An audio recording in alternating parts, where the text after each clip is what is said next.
Hi, good morning friends. இப்போ நான் என்ன பண்ணிகிட்ருக்கேன் அப்படின்னு பார்த்தீங்கன்னா, டீ போட்டுருக்கேன். டீ எப்படி போடுறேன் அப்படின்னு கேட்டிங்கன்னா, எனக்கு வந்து சளி இருமல் இருக்குது. அந்த சளி இருமலுக்காக நான் ஊருக்கு போயிட்டு வந்தனால எனக்கு ரொம்ப சளி வந்துடுச்சு. இருமல் அதிகமாக நைட்டில் தூங்க முடியல.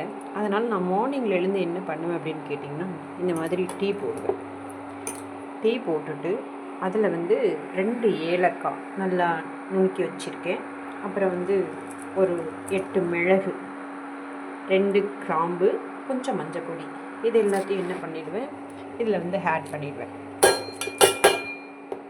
இதில் ஆட் பண்ணிவிட்டு இதை நல்லா கொதிக்க விடுவேன். ஆல்மோஸ்ட் ஒரு 15 மினிட்ஸ் கொதிக்க விடுவேன். கொதிக்க விட்டுட்டு அதுக்கப்புறம் வந்து என்ன பண்ணுவேன்னு பார்த்திங்கன்னா, கொஞ்சம் நாட்டு சர்க்கரையோ இல்லை வெல்லமோ ஏதோ ஒன்று ஆட் பண்ணி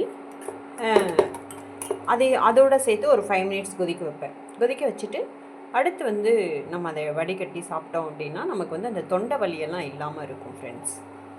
பிடிச்சிருந்தா லைக் பண்ணுங்கள். தேங்க்யூ.